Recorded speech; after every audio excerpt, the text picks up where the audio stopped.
할렐루야. 우리를 토요 주일 예배로 불러주신 좋으신 하나님을 찬양합니다. 이 시간 다 함께 일어나셔서 영과 진리로 예배하며 나아가겠습니다.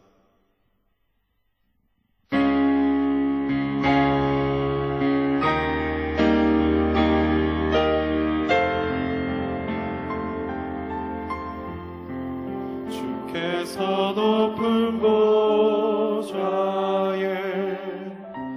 앉으셨는데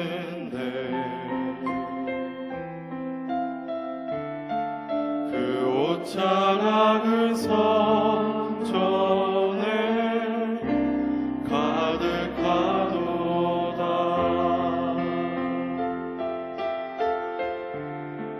천사들이 모여서 서로 참아하여 외치니 그 소리는 성전에 가득하도다.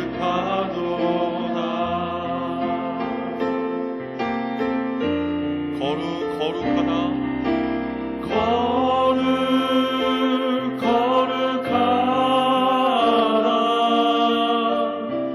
만군의 여호와 그 영광이 온 땅에 충만하시도다. 거룩하다.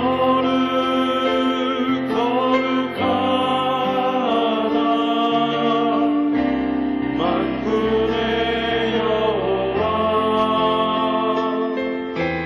그 영광이 온 땅에 충만하시도다.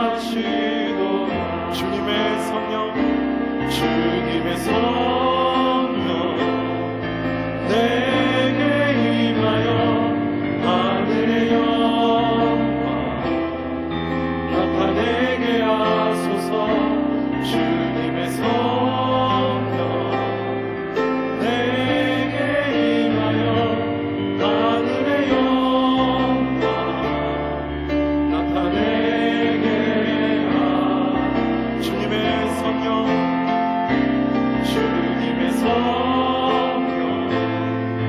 내게 임하여 하늘의 영광 나타내게 하소서. 주님의 성령 내게 임하여 하늘의 영광 나타내게 하소서. 찬양하라. 하나님을 찬양하라. 찬양하라. 우리 왕을 찬양하라. 하나님은 온 땅의 왕이시니 찬양의 시로 노래하라. 아멘. 하나님, 온 땅의 왕이신 우리 왕 되신 주님을 오늘도 찬양하며 경배합니다. 주님, 우리가 드리는 모든 찬양이 주님께 아름답게 드려지기를 원합니다. 말씀 앞에 겸손함으로 나아갈 수 있기를 원합니다. 주님이 인도하시는 기도 안에 살아있을 수 있기를 원합니다. 주님, 오늘도 이곳에 주님의 마음껏 주님의 기름 부으심과 아름다운 성품을 흘려보내어 주시옵소서. 예수님 이름으로 감사하며 기도드립니다. 아멘. 우리 주님께 감사와 영광의 박수 올려드리겠습니다. 네.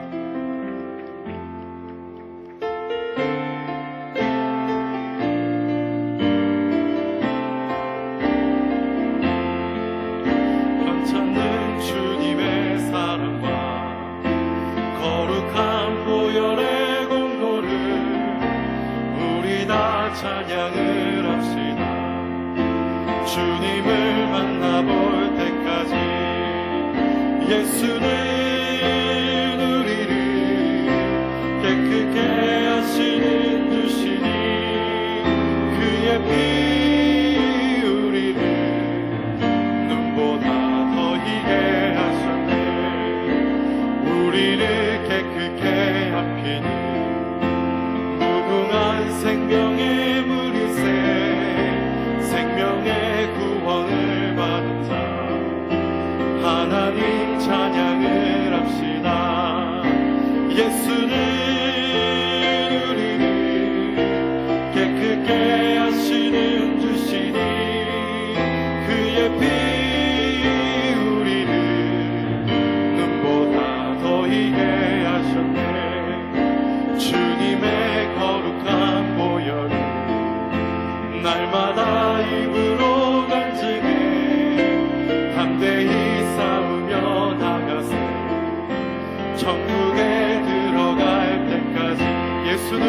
예수는 우리를 깨끗게 하시는 주시니 그의 피 우리를 눈보다 더 희게 하셨네. 십자가 단단히 붙잡고 날마다 이기며 나가세. 머리에 멸류관 쓰고서 주 앞에 찬양할 때까지 예수는 우리를 깨끗게 하시는 주시니 그의 피 우리를 눈보다 더 희게. 예수는 우리를 깨끗게 하시는 주시니 그의 피 우리를 눈보다 더 희게. 찬송하세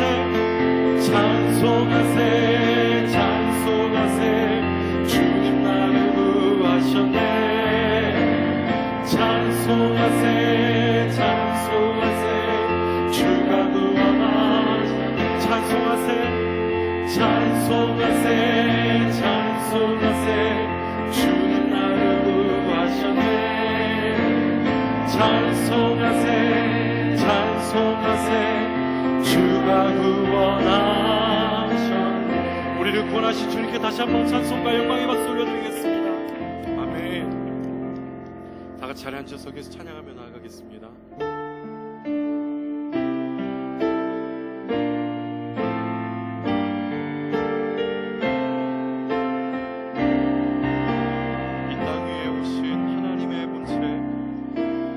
땅 위에 오신 하나님의 본체 십자가에 달리사 우리 죄 사하셨네. 하나님이 그를 지극히 높여 모든 이름 위에 뛰어난 이름을 주사 예수 이름 앞에 절하고 모든 입이 주를 신뢰하며 영광 중에 오실 주 보리라. 선포에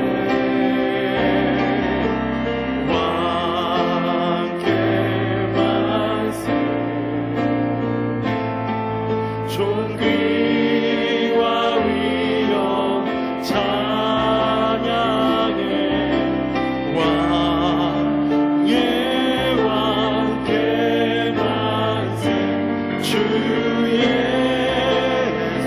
다시 한번 하겠습니다. 이 땅 위에 오신 하나님의 본체 이 땅 위에 오신 하나님의 본체 십자가에 달리사 우리 죄 사하셨네. 하나님이 그를 지극히 높여 모든 이름 위에 뛰어난 이름을 우리 예수 이름 앞에 절하고 모든 입이 주를 신뢰 영광 중에 오실 주 보리라. 선포에 왕께 만세 존귀와 위엄 찬양해. 왕의 왕께 만세 주 예수. 우린 고대하네 주님 오실 그날 우린 고대하네 주님 오실 그날 다시 사신 왕의 영광 이 땅을 위 사단의 권세는 사단의 권 주 앞에 무너져 주 앞에 무너져 생명과 진리의 주 가장 먼 우리 예수 이름 앞에 예수 이름 앞에 절하고 모든 힘이 주시네 영광 중에 오실 주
우리를 창조하신 이유가 하나님을 영광스럽게 하기 위해 우리의 찬양을 받기 위해 지으셨다고 하신 그 주님만을 높이며 영광을 올려드립니다.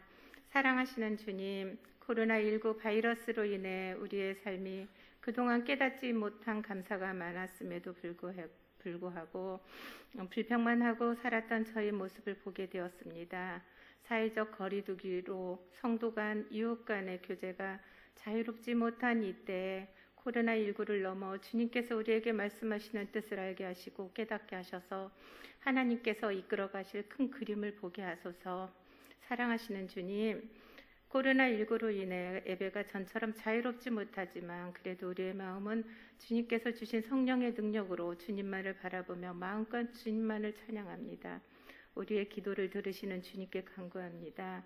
속히 코로나19가 종식되며 백신이 개발될 수 있도록 도와주옵소서. 서로가 조심하여 사회적 거리두기 지침을 잘 따를 수 있도록 함께 동참하는 마음을 주옵소서.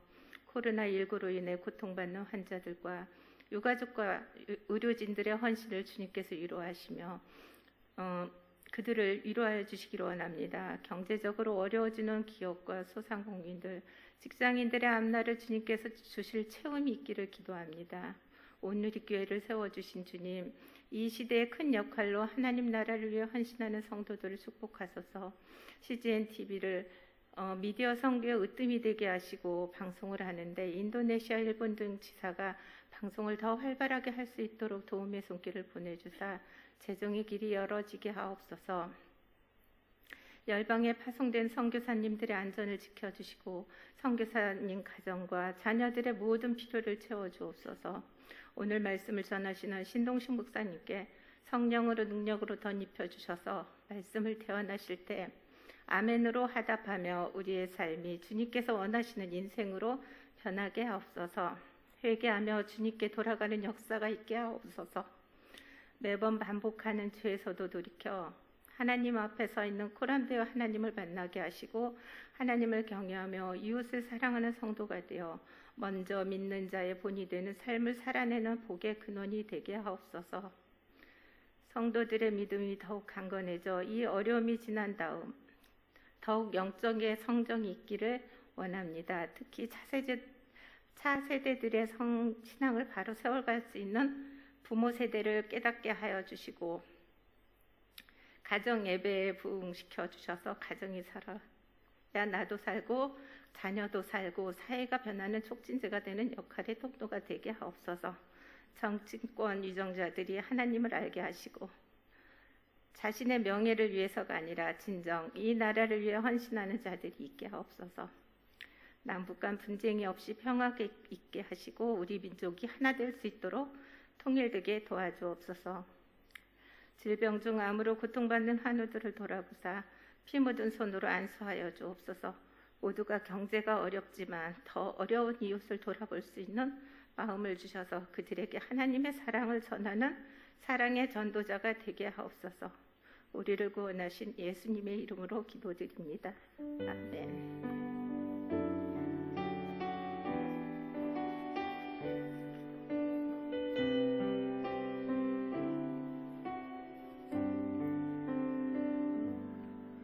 할렐루야. 토요 주일 예배 오신 분들을 주님의 이름으로 축복합니다. 옆에 있는 분들 바라보면서 이렇게 인사하도록 하겠습니다. 온 마음 다해 하나님만 사랑하십시오. 온 마음 다해 하나님만 사랑하십시오. 온 마음 다해 하나님만 사랑하십시오. 우리 두 손을 펼쳐서 서로를 바라보면서 은혜의 주님이 함께 부르며 축복하도록 하겠습니다.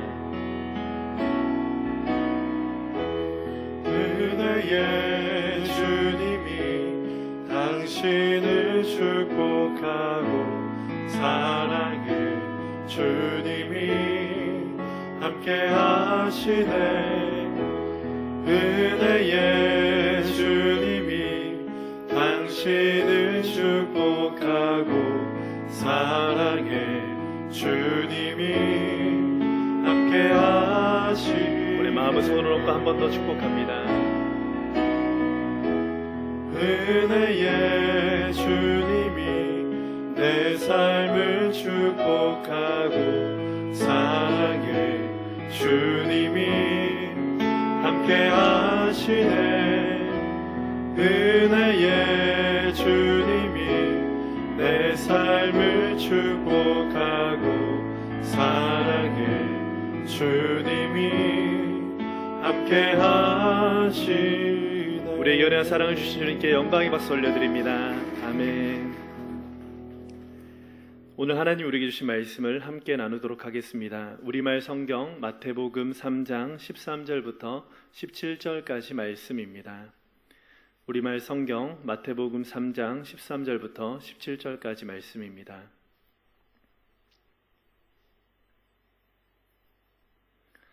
다 찾으셨으면 저와 성도님들이 한 절씩 교독하도록 하겠습니다. 그때 예수께서 요한에게 세례를 받으시려고 갈릴리에서 요단강으로 오셨습니다. 그러나 요한은 이를 말리면서 예수께 말했습니다. 제가 오히려 선생님께 세례를 받아야 합니다. 그런데 제게 오시다뇨. 예수께서 대답하셨습니다. 지금은 그렇게 하도록 하여라. 우리가 이와 같이 해 모든 의를 이루는 것이 옳다. 그러자 요한은 그대로 따랐습니다. 예수께서 세례를 받으시고 물속에서 올라오셨습니다. 그때 예수께서는 하늘이 열리고 하나님의 영이 비둘기처럼 자신에게 내려오는 것을 보셨습니다. 함께 읽겠습니다. 그리고 하늘에서 소리가 들려왔습니다. 이는 내가 사랑하는 아들이다. 내가 그를 매우 기뻐한다. 아멘. 가스펠 프로젝트 5번째 영상을 보신 이후에 신동식 목사님께서 하늘이 열리고 복음이 들리다 라는 제목으로 말씀 선포해 주시겠습니다. 가정 신앙문화 세우기 가스펠 프로젝트 5주차입니다. 차세대에서 진행하고 있는 프로그램이 있는데요. 아주 짧게 영상을 보고 오늘의 말씀을 이어가도록 하겠습니다. 들으라 우리는 여호와는 오직 유일한 여호와시니 너는 마음을 다하고 뜻을 다하고 힘을 다하여 내 하나님 여호와를 사랑하라. 오늘 내가 너에게 이르는 명언은 이 말씀을 너는 마음에 새기고 내 자녀에게 부지런히 가르치며 집에 떴을 때든지 길을 갈 때든지 누워있을 때든지 일어날 때든지 이 말씀을 강론할 것이다. 뒤로 갈수록 점점 아이들이 빨라집니다. 저희 집 둘째와 셋째 아들이고요. 매일 저녁 특별한 일이 있지 않은 한 매일 저녁 문을 바라보고 말씀을 읽습니다. 신명기 6장은 자녀 신앙 양육의 중요한 지침과 함께 구체적인 방법을 제시합니다. 오늘 내가 내게 명하는 이 말씀을 너는 마음에 새기고, 부지런히 가르치기 위한 때를 내 때로 이야기를 합니다. 집에 앉아 있을 때, 그리고 길을 갈 때, 그리고 누울 때, 일어날 때. 내 때만을 이야기하는 것이 아니라 구체적인 방법으로 손목에, 미간에, 그 문설주와 바깥문에 말씀을 붙이라고 이야기를 하고 있습니다. 작년부터 차세대에서 진행하고 있는 말씀 식빵이라는 것입니다. 매달 한 개씩 가정에 보내고요. 이것을 현관문에 저희가 붙여달라고 부탁을 했습니다. 매일 저녁 하루에 한 번씩은 꼭 읽어달라고 이야기를 했습니다. 왜 이런 부탁을 드렸냐면 길을 나서는 자녀들이 하나님의 말씀으로 살 수 있도록, 그리고 사단이 우는 사자처럼 물질과 눈에 보이는 아름다움으로 자녀들을 유혹하는 이때에 오직 유일하신 하나님, 그분만을 온 마음 다해 사랑할 수 있도록, 그렇게 자라날 수 있도록 아이들을, 가정들을 돕고자 이런 것들 저희가 나눠드렸습니다. 올해는 식빵을 좀 바꿨습니다. 퍼즐로 저희가 말씀을 주고 있고요.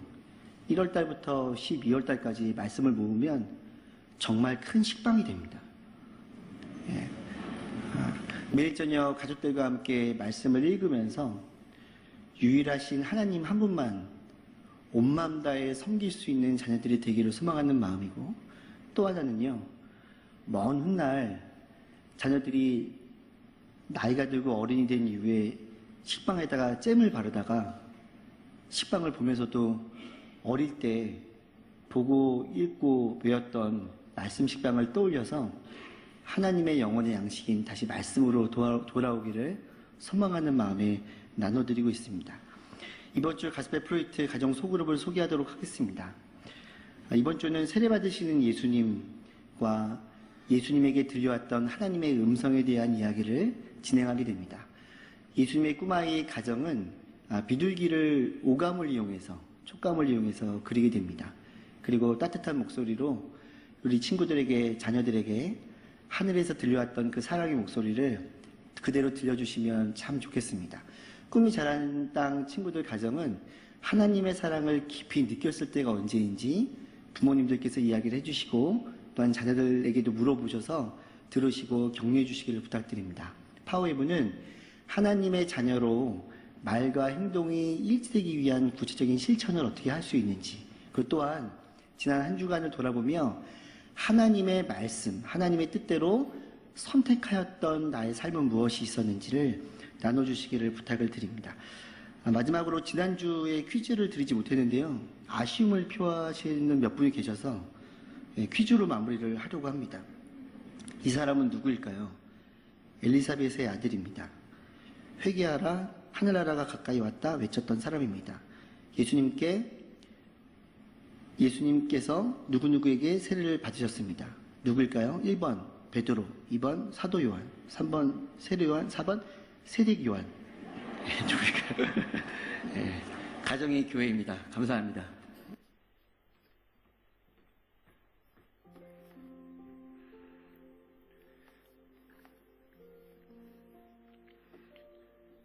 토요일 주일 예배에 나오신 우리 성도님들을 환영하고 축복합니다. 우리 광고 말씀 먼저 드리도록 하겠습니다. 저희가 7월 10일 날 금요일 날 오후 8시에 온라인으로 시스코 웨엑스로 함께 종강 예배를 드리게 됩니다. 그래서 다 참여해 주시고요. 또 주변에 있는 이웃들과 함께 다 참석해 주시면 감사하겠습니다. 2020년 에스라 프로젝트가 7월 5일부터 8주간 진행됩니다. 에스라 프로젝트는 국내 온누리교회 모든 성도 그리고 공동체가 성경 한 권을 필사하는 프로젝트입니다. 그래서 저희 평대온누리도 한 권을 열심히 써서 하나의 성경책을 만들 수 있도록, 만들면 이렇게 두꺼워진다고 해요. 그래서 열심히 써서 만들어서 이 여름을 또 말씀과 함께 보냈으면 좋겠습니다. 자세한 내용은 또 신문 1면을 참조해 주시기 바랍니다. 온누리 미래 준비 세미나 뉴 노멀 더 넥스트가 7월 6일 월요일과 9일 목요일 2차에 걸쳐서 진행됩니다.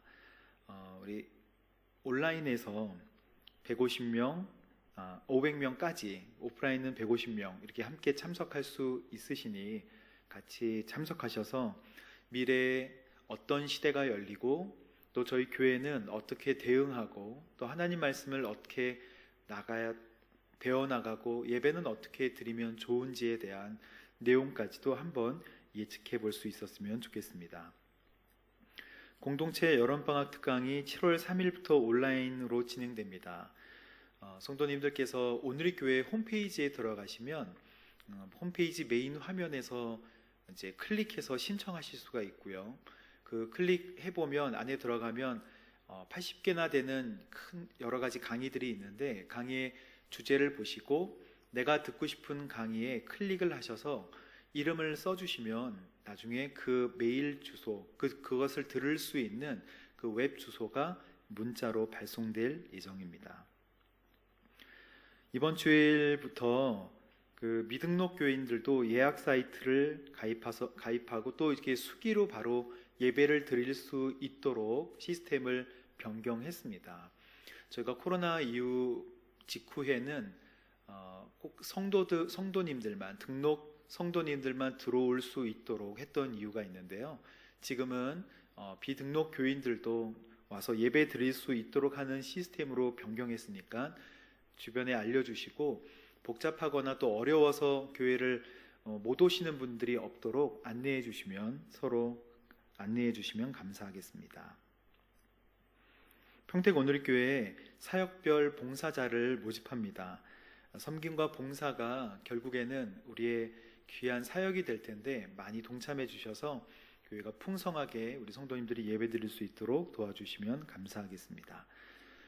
7월에 비전헌금은 농어촌 미자립교회를 위해서 사용될 예정입니다.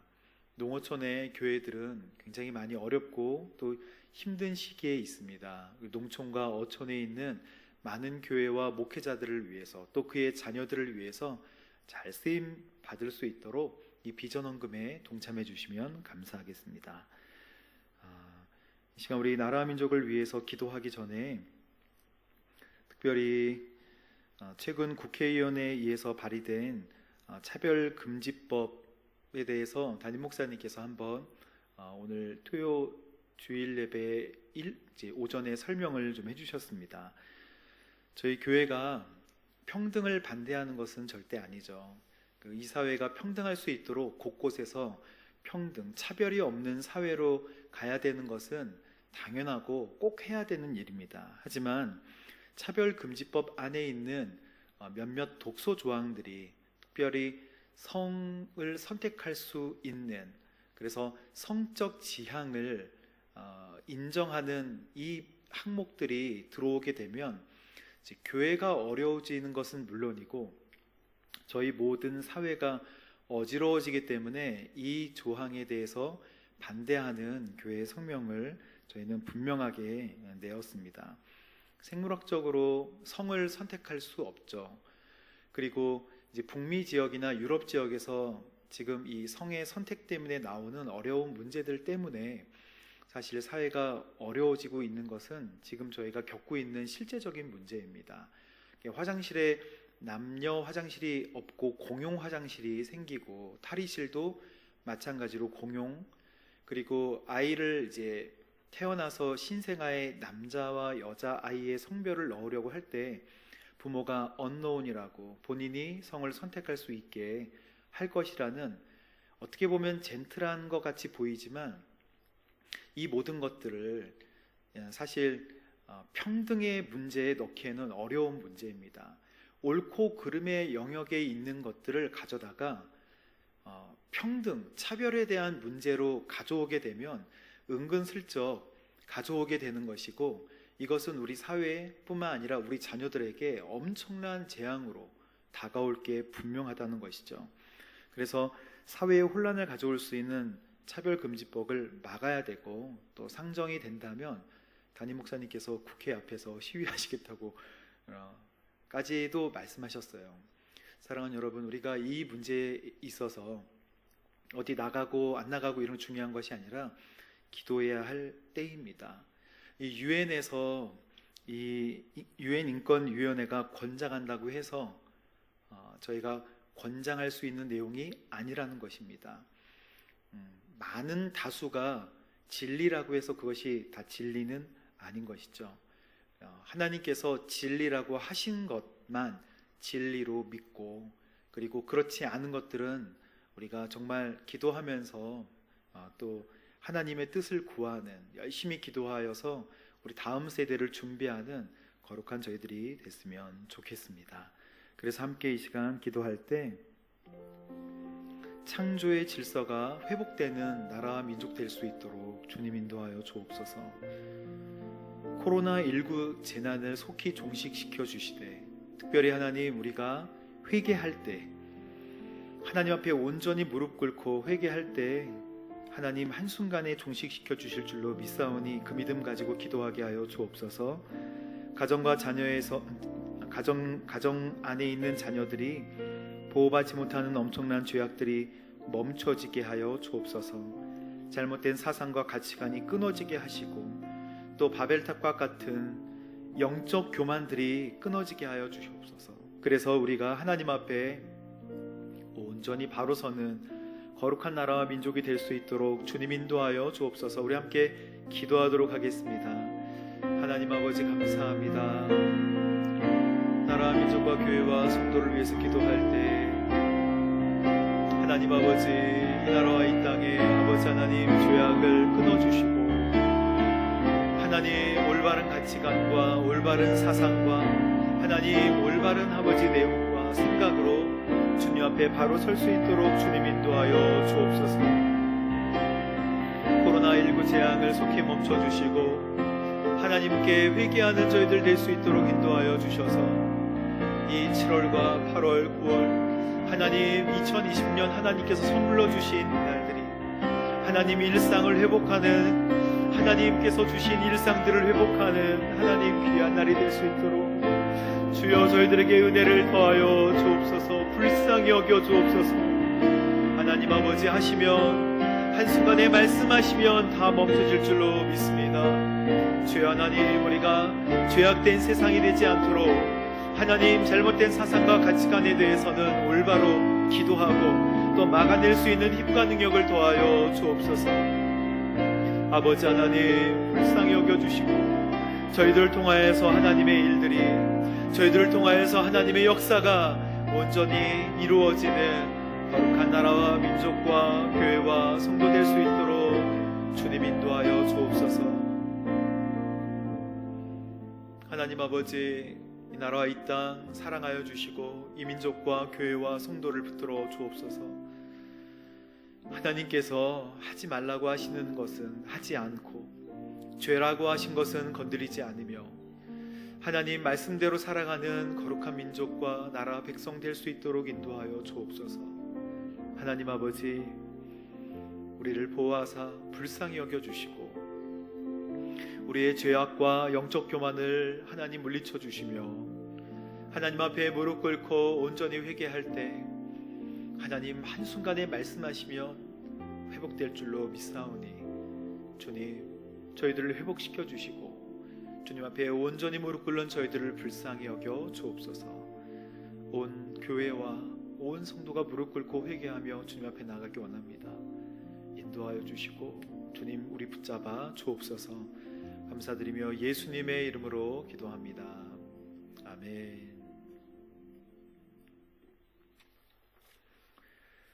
사랑하는 성도 여러분, 오늘 하나님께서 주시는 말씀의 제목은 하늘이 열리고 복음이 들린다라는 제목으로 하나님 말씀 함께 나누려고 합니다.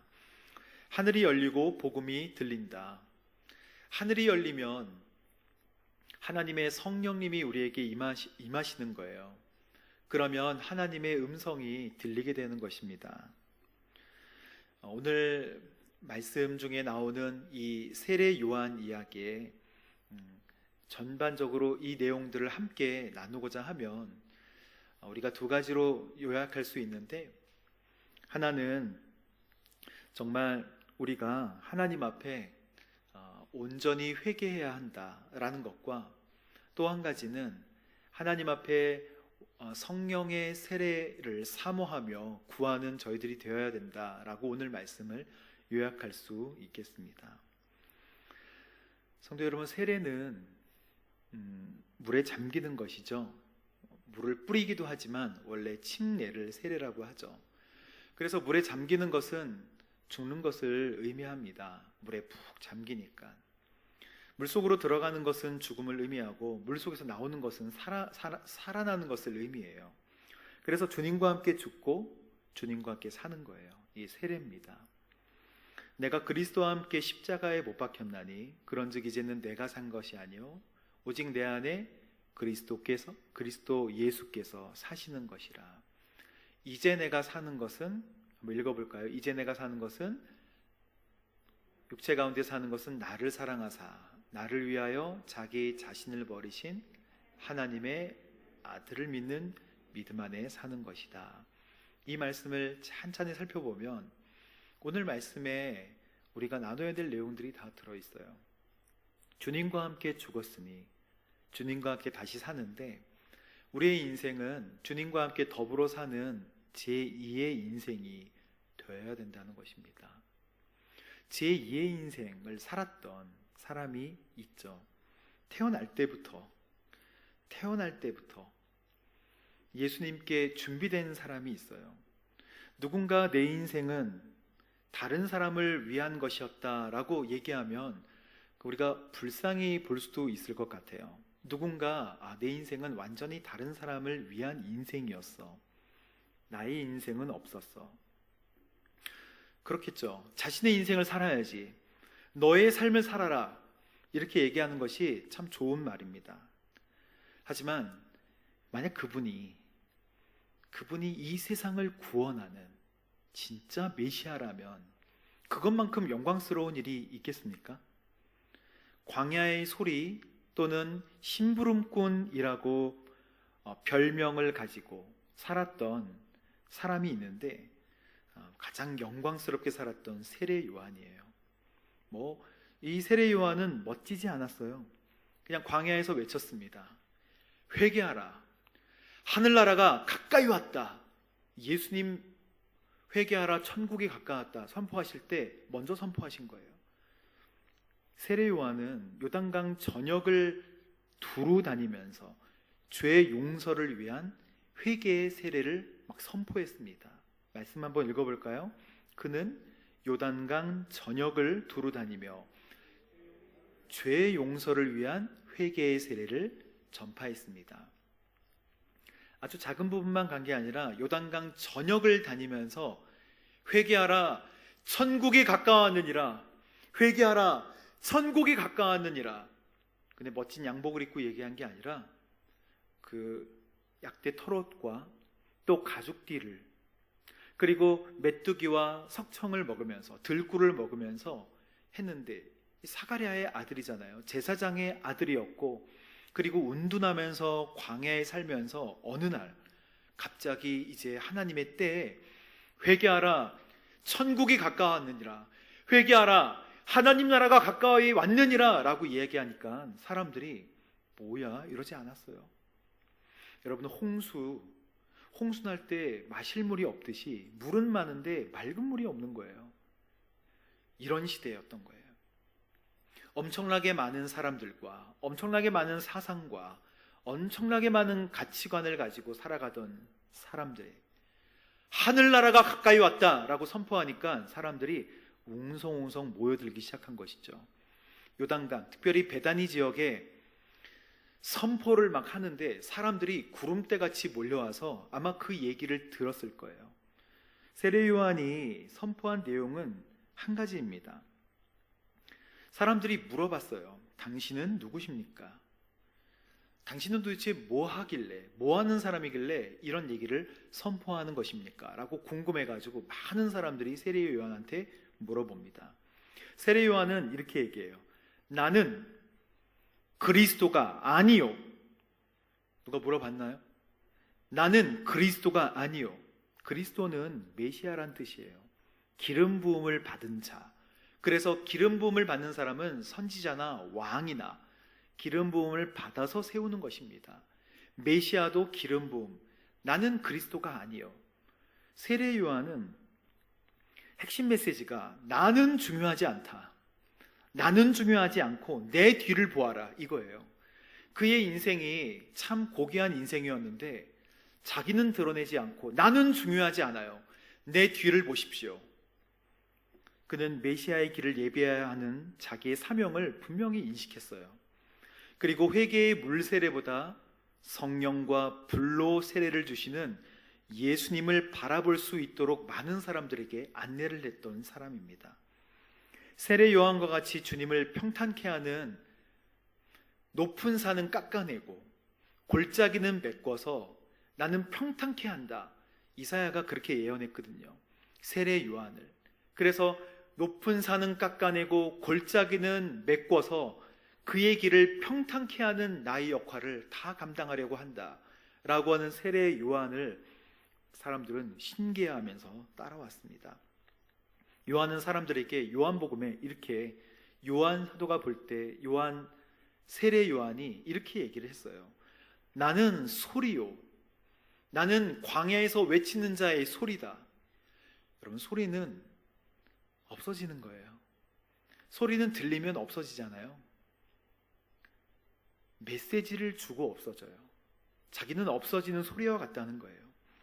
그리고 나는 그의 신발끈을 풀기에도 또 들기에도 정말 적합하지 않은 낮은 사람입니다. 라고 이야기를 합니다. 또 정확하게 이렇게 얘기해요. 내가 물로 세례를 주는 까닭은 바로 이분을 이스라엘에게 알리기 위해서입니다. 그때 비둘기같이 하나님의 성령이 이 머리 위에 예수님 곁에 임하는 것을 나는 보았습니다. 나는 나에게 물로 세례 주라고 하신 하나님께서 어떤 사람에게 성령이 내려와 머무는 것을 보면, 바로 예수님을 보면 그가 바로 성령으로 세례 줄 분임을 알라고 말씀하셨습니다. 그래서 나는 이 분을 하나님의 아들이라고 증거하는 것입니다. 세례 요한의 삶은 초점이 다 예수님께 맞춰져 있어요. 다 예수님을 위해서 먼저 왔다고 이야기하고 있습니다. 세례 요한은 그 다음에 떵떵거리며 잘 살았던 것이 아니죠. 갈릴리와 베레아의 분봉왕 헤롯 안티파스가 사실 자기 동생의 아내와 결혼을 했거든요. 그 아내는 헤로디아인데 이 결혼한 것들을 보고 세례 요한이 그것은 안 된다, 부정한 일이다 라고 분명히 지적을 했어요. 이 일 때문에 세례 요한 감옥에도 갇힙니다. 그리고 나서 잔치를 열었는데 헤로디아가 이것 때문에 분했는지 자기가 어떤 목적이든 결혼을 했는데 자기 결혼을 부정하다고 하니까 어떻게든 화가 나서 자기 딸이 이제 왕이 자기 딸에게 물어봤을 때 세례 요한의 목을 달라고 아빠한테 얘기해라. 그래서 이 나라의 반이라도 내게 주겠노라 라고 약속했던 이 말에 따라서 헤롯이 세례 요한의 목을 가져갑니다. 그렇게 비참한 죽음을 맞이했는데 예수님께서는 이 비참한 죽음을 뭐라고 말씀하셨냐면 마태복음 11장에 여인이 낳은 자 중에서 가장 큰 자다. 여인이 낳은 모든 사람들 중에서 가장 큰 자다라고 칭찬해 주셨습니다. 사랑하는 여러분, 세례 요한 참 자기의 삶을 살지, 자기의 삶을 멋있게 살지 이렇게 생각하십니까? 우리의 삶은 주님께서 생명을 주신 순간부터 덤으로 주신 것인 줄 믿습니다. 그러니 새 생명을 사는 것인데 주님과 함께 사는 것이죠. 세례 요한이 이렇게 얘기하고 있을 때 두 부류가 찾아와요. 한 부류는 바리새인이고 또 한 부류는 사두개인입니다. 바리새인은 구별됐다. 바리새라는 게 이제 구별되다는 뜻이에요. 구별된 사람들이고 또 3명의 바리새인들 앞에서 규칙을 지킬 것을 선언해야 돼요. 그리고 1년간 예비 기간을 겨우 거쳐야 되는데 그 사람뿐만 아니라 그의 가족 모두도 다 바리새인같이 똑같은 생활 패턴으로 있어야 된, 그래야 바리새인이 될 수가 있어요. 바리새인들 회원들끼리만 식사를 해야 돼요. 코로나 때문에 식사 이렇게 제한하는 것도 아닌데 자기들끼리만 식사를 해야 됩니다. 그리고 회원인 제사장에게만 10의 1조를 내게 돼 있어요. 또 일주일에 2번씩 금식을 합니다. 당시 바리새인들은 이스라엘의 유대인들 인구가 한 3만 명인데 바리새인들만 6천 명이래요. 그러니까 5분의 1이 다 바리새인들이에요. 그러니 이 바리새인은 민중의 힘을, 군중의 힘을 얻고 사는 아주 사람들에게 인정받는 종교 지도자들이었어요. 사두개인도 마찬가지입니다. 제사장 계열의 사람들이고 또 지주들이었기 때문에 바리새인과 사두개인 하면 정말 어떤 모습인가요? 대단한 사람들이죠. 그리고 누가 봐도 칭찬할 만하고 누가 봐도 구별됐고 누가 봐도 그냥 참 믿음직한 사람들이에요. 세례 요한이 얘기합니다. 이 바리새인과 사두개인들을 보고 독사의 자식들아, 너희에게 다가올 진노를 피하라고 하더냐? 누가 너희에게 다가올 진노를 피하라고 하더냐? 회개에 합당한 열매를 맺어라. 속으로 아브라함이 너희 조상이다라고 절대 얘기하지 마라. 하나님은 돌들로도 아브라함의 후손들을 다 만드실 수 있는 분이야. 도끼가 나무 뿌리 위에 딱 놓여 있는데 바로 너희들 같은 사람들이지. 열매 맺지 않는 나무는 잘려서 불에 던지우게 될 거야. 그분은 손에 키를 들고 타작마당을 깨끗해 해서 곡식과 쭉정이를 나누시는 분이지. 쭉정이는 꺼지지 않는 불에 다 태움을 받게 될 거야 라고 저주를 퍼붓는 거예요. 사람들은 당황했습니다. 그리고 물어봐요. 마태복음은 나와 있지 않지만 누가복음에 이렇게 묻습니다. 말씀을 함께 읽어보겠습니다. 누가복음 3장 10절에서 14절 시작. 사람들이 물었습니다. 그러면 우리가 어떻게 해야 합니까? 요한이 대답했습니다. 옷을 2벌 가진 자는 없는 자에게 나눠주라. 먹을 것 있는 자도 그렇게 하라. 세리들도 세례를 받으러 와서 물었습니다. 선생님, 우리는 어떻게 해야 합니까? 요한이 그들에게 말했습니다. 정해진 것보다 더 많은 세금을 걷지 마라. 군인들도 물었습니다. 그러면 우리는 어떻게 해야 합니까? 요한이 대답했습니다. 강제로 돈을 뜯어내거나 거짓으로 고발하지 말라. 너희가 받는 봉급으로 만족하라. 세례 요한은 우리에게 회개에 합당한 열매를 맺으라고 이야기합니다. 바리새인과 사두개인들에게 이야기했지만 오늘 성전에서 열심히 예배드리는 저희들에게 얘기한 것 아니겠습니까? 저와 여러분들에게 동일하게 얘기한 것 아니겠습니까? 믿는 그리스도인들 대부분에게 이 말씀을 한 것 아니겠습니까? 회개가 외적 생활의 모습으로 나타나야 된다는 것이죠. 사랑하는 여러분, 회개는 후회가 아니에요. 후회는 아이고 내가 왜 그렇게 했을까? 아이고 내가 왜 그렇게 했을까? 멈춰있는 건 후회예요. 회개는 내가 그렇게 하지 말아야지. 그리고 돌아서서 다시 반대쪽 길로 가는 것이 회개입니다.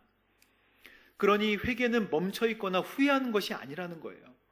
돌아서서 반대길로 가는 것, 돌아서서 하나님이 원하시는 길로 가는 것, 그것이 회개인 줄 믿습니다. 그러니 회개에 합당한 결단과 행동이 있어야 된다는 거예요. 오늘 뭐라고 말씀하고 계십니까? 옷이 2벌 있으면 1벌을 다른 사람에게 주라. 여러분 오늘 옷 2개 입고 오셨으면 지나가다가 진짜 한 벌을 줘보세요.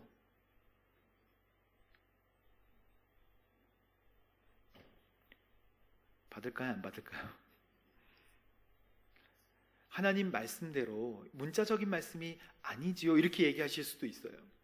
하지만 진짜 하나님의 말씀을 문자적으로 한번 해보세요. 그러면 하나님께서 주시는 특별한 은혜가 있습니다. 2벌 있으시면 한 벌을 줘보세요. 그리고 세리들에게는 토색하지 말라 그랬어요. 더 걷지 마라. 군인들에게는 당시 군인들이 세리의 업무를 대신해서 세금을 착취하는데 본인들도 더 얹어가지고 걷는 거예요. 이런 거 하지 말라. 다 끊어내라. 죄의 모습이라고 생각되는 것들은 끊어내라. 예수님을 잘 믿고 있고 또 열심히 봉사하는 저희들, 성전에서 늘 경건하게 지내는 저희들에게 하시는 하나님의 말씀일 수 있어요. 바로 우리를 향한 경고 메시지 아니겠습니까? 진짜가 되라는 것입니다. 가짜가 되지 말고 진짜가 되라는 거예요. 회칠한 무덤 되지 말라는 거예요. 무덤 아닌데 무덤 안에는 썩어 들어가고 있는데 겉만 번드러하게 취하지 말라는 거예요. 마태복음 23장 23절 24절에 보면 좀 더 예수님께서 보충해서 설명을 주십니다. 너희에게 화가 있을지어다. 율법학자와 바리새파 위선자들아, 너희는 박하와 회향과 근체의 10의 1조를 바치면서 율법 가운데 더 중요한 정의와 자비와 신의는 무시했지. 10의 1조도 바치고 이런 것들도 소홀히 하지 말라. 앞으로 못 보는 인도자들아, 너희가 하루살이는 걸러내면서 낙타는 삼키는구나. 23절 한번 보여주세요. 박하와 회향과 근체의 11조를 바치면서, 박하와 회향과 근체의 11조, 이게 우리가 삶에 있어서 10의 1조를 하는데 우리가 먹는, 우리가 사용하는 그 채소나 식물들의 하나하나를 다 10의 1조를 떼는 율법적으로 완벽한 일들은 다 하면서 왜 예수님이 말씀하신, 왜 하나님이 말씀하신 사랑, 더 중요한 정의와 자비와 신의는 왜 다 무시하고 형식적인 것만 하니? 라고 하시는 예수님의 말씀 아니겠습니까? 우리의 삶 속에 그리스도인의 사랑과 정의와 공의가 드러나지 않는다는 거예요. 그러니까 외식하는 자들아, 너희에게 화가 있을지어다 주님께서 말씀하시는 거예요. 종교 지도자들과 저 같은 사람과 우리 모두에게, 형식만 지키는 우리 모두에게 껍데기를 벗어라 라고 이야기를 하고 계시는 것입니다. 회개에 합당한 열매를 맺고 진짜 회개의 삶을 살지 않으면 영적인 아브라함의 후손이라고 이야기하지 말라. 주님께서 그렇게 말씀하시는 것입니다. 사랑하는 여러분, 우리가 뭘 회개해야 될까요? 그러면 죄라고 생각되는 것 하고 계시면 끊으십시오. 끊게 되길 바랍니다. 성령님의 능력으로 선포하시고 끊게 되길 바랍니다. 제가 회개하라 그래가지고 중학교 때 아무리 수련회 가서 회개를 해도 회개할 거리가 없는 거예요. 전 너무 착하게 산 것 같다고 막 생각했어요. 도대체 뭘 회개하라는 거야? 막 이렇게 생각했던 적이 있었어요. 그때 기도하면서 막 목이 쉬는데 바가지로 마른 땅을 긁는 것 같은, 바가지로 마른 땅을 벅벅 긁는 것 같은 그런 느낌이 나는 거예요. 내가 죄인인 건 알겠는데 회개할 게 뭐가 있느냐는 거예요. 그런 거 느껴지지 않으십니까? 여러분, 그래서 회개는 어떻게 해야 되는 것입니까? 제가 그때 알았어요. 아무리 회개해도 주님 용서해 주세요, 용서해 달라고요. 용서 왜 안 해주세요? 막 마음이 말라가지고 왜 뭐 어떻게 하라는 거예요, 주님? 근데 그러고 1라운드가 끝났어요. 2라운드 시작하는 기도회를 뭐 이렇게 간식 잠깐 먹고 또 하시겠대요. 그래서 1라운드가 끝난 다음에 제가 곰곰이 생각했어요. 도대체 이 기도는 뭐고 회개는 어떻게 해야 되는 것인가? 그런데 제가 2라운드 기도를 시작했을 때 알았어요. 그때 처음에 나오는 찬양이 이런 찬양이에요. 죄악의 사슬에서 괴로움에 눈물을 흘릴 때 말씀으로 찾아오신 주님 영생을 약속했네.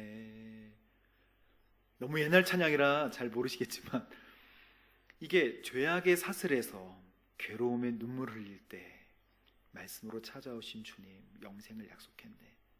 제가 아무리 내가 죄인입니다 막 기도를 해도 기도가 잘 안 되던 것이 주님이 사랑으로 나를 찾아오시는구나 라고 생각하고 내가 의지로 하는 것 아니구나, 주님께서 나를 사랑하신다고 꼭 안아주시는구나 라고 생각하는 순간 무너지기 시작했어요. 그럼 울면서 그렇구나, 내가 나의 이 막 해결할 수 없는 죄를 바라보고 어떻게 합니까? 이게 아니고 내가 이런 죄인인지 몰라도 하나님은 나를 그래도 끌어안아 주시는 사랑의 하나님이구나 라는 것을 알게 됐을 때 그때 무너지는 거예요. 그때 하나님의 역사가 있는 거예요. 사랑하는 여러분, 우리가 죄인이기 때문에 그 죄 때문에 하나님께 나아갈 수는 있지만 진짜 무너지는 시점은 언제입니까? 하나님이 나를 아무 조건 없이 끌어안아 주시고 내가 너를 사랑한다, 너는 내 아들이다, 넌 내 딸이다 라고 말씀을 하시는 순간에 무너지는 거라고요. 그러니 진짜 회개는 은혜를 아는 거예요. 진짜 회개는 하나님이 사랑의 하나님이라는 걸 아는 거예요. 그래서 사랑의 하나님이 나를 안아주시면 그냥 죄송한 거예요. 내가 이렇게 높아져 있으면 절대 회개할 수 없다고요. 내가 이 눈이 이렇게 높아져 있으면, 내가 영광을 받고 있으면 하나님 앞에 회개할 수 있는 상태가 되지 않는다고요. 나는 부족하고 난 연약하다는 것을, 그리고 내 앞에 하나님께서 이런 나지만 꼭 안아주신다라고 하는 그 하나님을 느낄 때 내가 무너지게 되는 것이죠. 그래서 내가 죄인인 걸 아는 거예요. 사랑하는 여러분, 예수님께서, 세례 요한이 독사의 자식들아, 또 화 있을진저, 예수님께서 말씀하신 이 말씀이 우리에게 하시는 말씀이라면 우리 정말 주님께서 나를 사랑하시고 꼭 안아주시고 내 평생에 손을 잡고 끝까지 인도해 주시는 사랑의 하나님을 만나게 되기를 주님의 이름 축복합니다. 그래야 회개로 갈 수 있어요. 그러니 기도할 때 여러분 엉덩이 기도하십시오. 엉덩이 기도는 앉아있는 거예요. 무릎 꿇지 말라는 게 아니에요.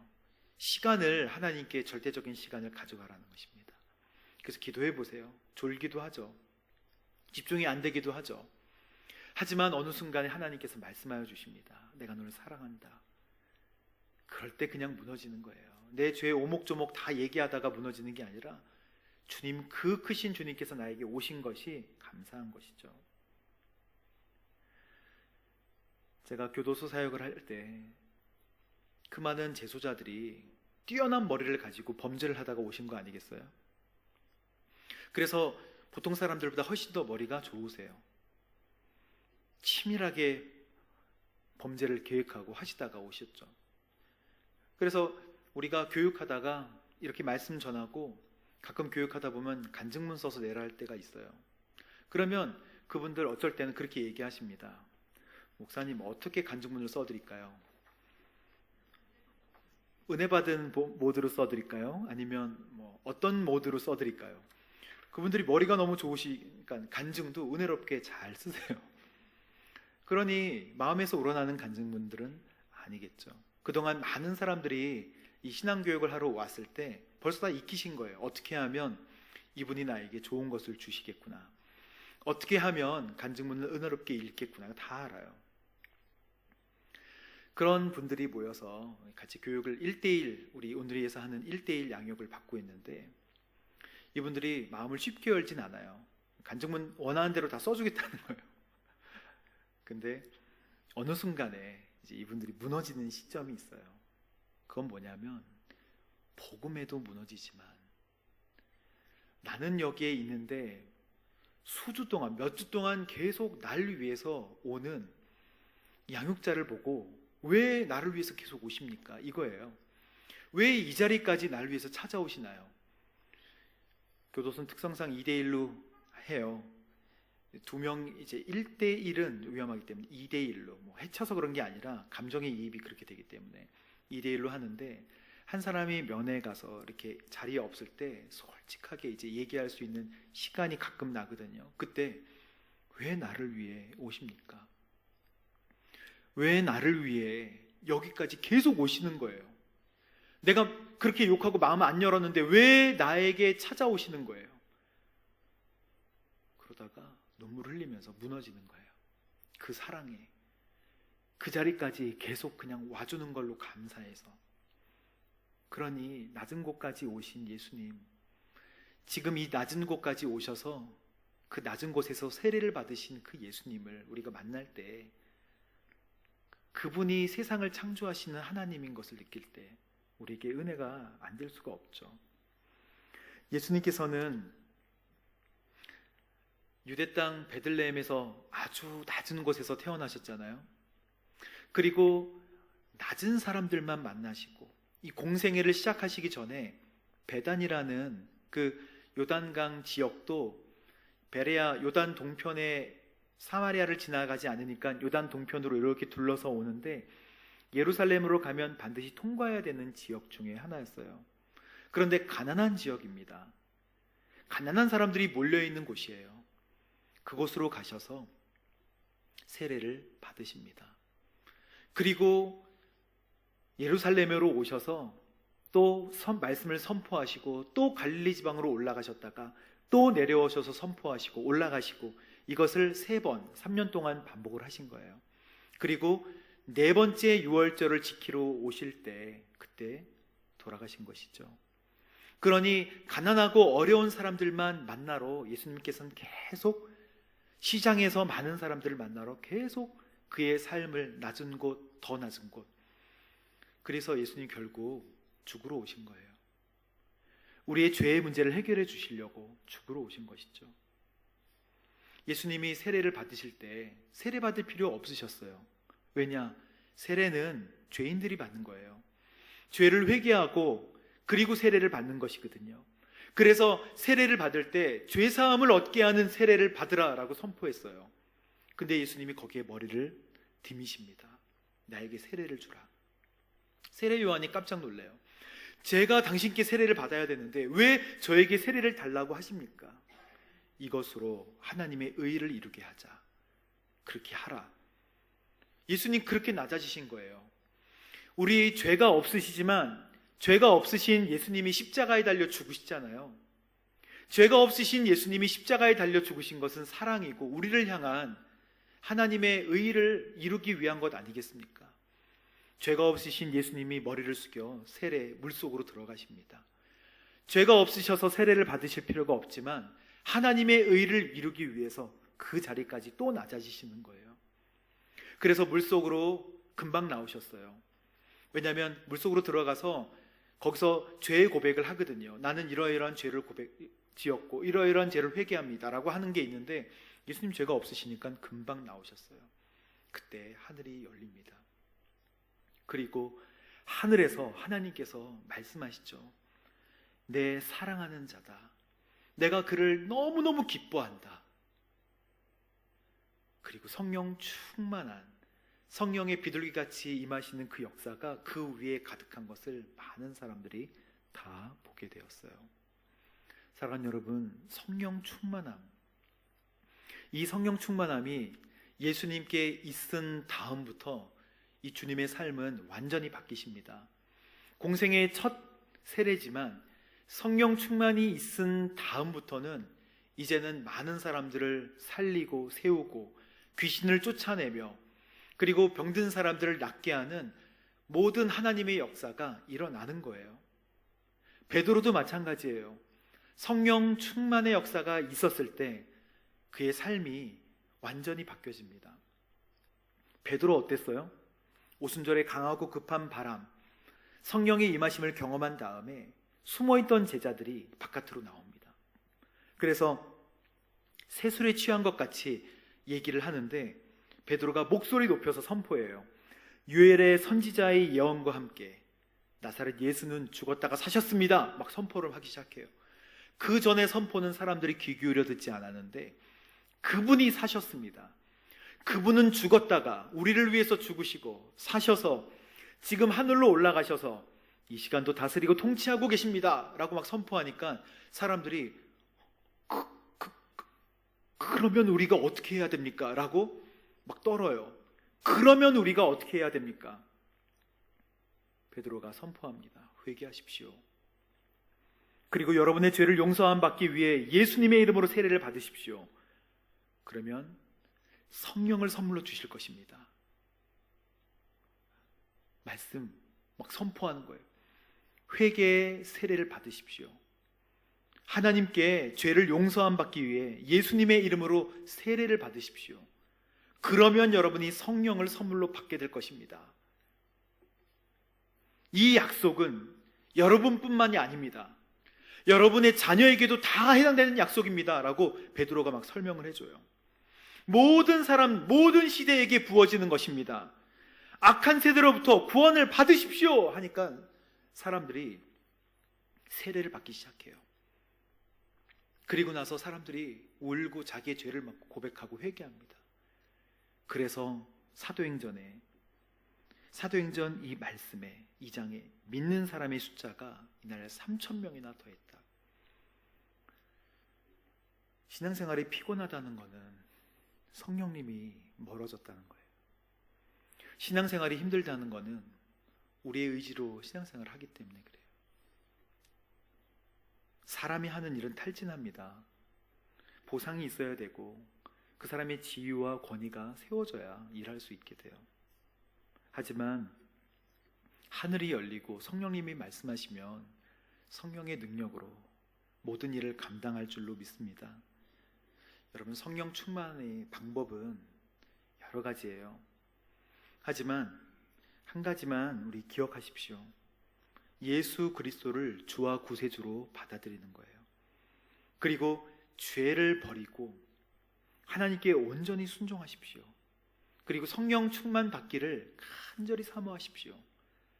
그러면 하나님께서 선물로 주십니다. 아멘. 주세요.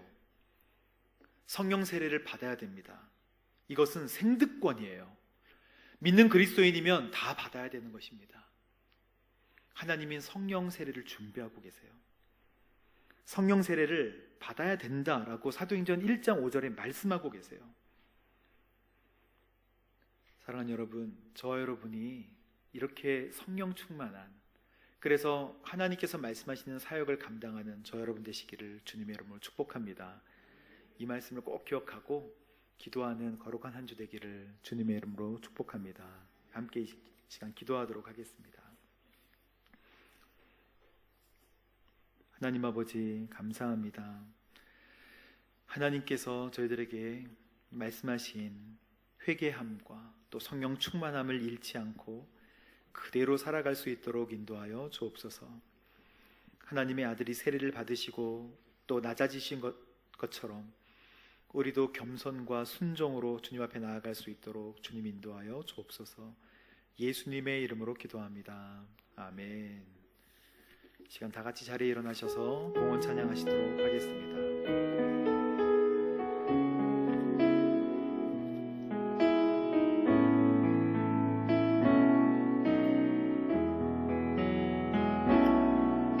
주 선한 능력으로 안으시네 그 크신 팔로 날 붙드시네 절망 속에도 흔들리지 않고 사랑하는 주 얼굴 전에 괴로운 날에 워싸고 고난의 길을 걷는다 해도 주님께 모두 맡긴 우리 영혼 끝내 승리의 날을 맞으리 선한 능력으로 일어서리 주만 의지하리 믿음으로 우리 고대하네 주 오실 그날 영광의 새날을 맞이하리. 주님이 마신 고난의 쓴 잔을 우리도 감사하며 받으리. 주님의 남은 고난 채워가며 예수와 복음 위에 살리라. 선한 능력으로 일어서리. 주만 의지하리. 믿음으로 우리 고대하네 주 오실 그날 영광의 새날을 맞이하리. 영광의 새날을 맞이하리. 영광의 새날을 맞이하리. 하나님 아버지 감사합니다. 오늘도 자격 없는 우리들을 이곳 가운데 불러주시고 주님의 은혜로 주님의 사랑으로 덮어주시니 너무나 감사합니다. 늘 베풀어 주신 은혜를 기억하며 우리의 입술로 우리의 삶으로 온전히 주님을 예배하며 주님을 경배하며 영광 올려드릴 수 있는 삶이 되게 하여 주시옵소서. 하나님 오늘 주신 말씀을 기억하면서 늘 주님의 뜻대로 또 낮아지며 겸손하게 주님을 바라보며 주님 앞에 기도하며 주님의 뜻대로 한 걸음씩 나아가는 모든 하나님의 아들, 딸들이 되게 하여 주시옵소서. 하나님 무엇보다 우리가 죄를 끊고 온전히 주님의 뜻을 분별할 수 있도록 도와주시옵소서. 하나님 또한 주님께서 베풀어 주신 모든 물질을 구별하여서 주님께 올려드립니다. 나의 노력으로 얻은 것이 아니라 주님의 은혜로 주어진 것임을 너무나 잘 알고 있기 때문에 드립니다. 주님 기쁘게 받아주시고 이 물질이 주님의 뜻대로 귀하게 쓰일 수 있도록 도와주시옵소서. 하나님 또 예물을 드리지 못한 가정이 있다면 그 가정 가운데 하나님 자비와 긍휼을 베풀어 주시고 그 가정에 필요한 모든 것들을 채워 주시옵소서. 이제는 우리 주 예수 그리스도의 은혜와 하나님 아버지의 그 크신 사랑과 성령님의 감화 감동 교통 역사하심이 오늘 말씀을 기억하며 그 뜻대로 살기로 다짐한 모든 성도님과 그 가정과 모든 자녀들 위해 목숨을 들고 땅끝까지 나아간 모든 선교사님과 그 가정과 모든 사역들 위해 이 나라와 이 민족 위에 지금으로부터 영원히 함께 하옵시기를 간절히 축원하옵나이다. 아멘.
할렐루야. 살아계신 주님께 영광의 박수 올려드립니다. 아멘. 예배를 마쳤습니다. 한 주 동안 주님 안에서 승리하는 삶을 살기를 주님의 이름으로 축복합니다.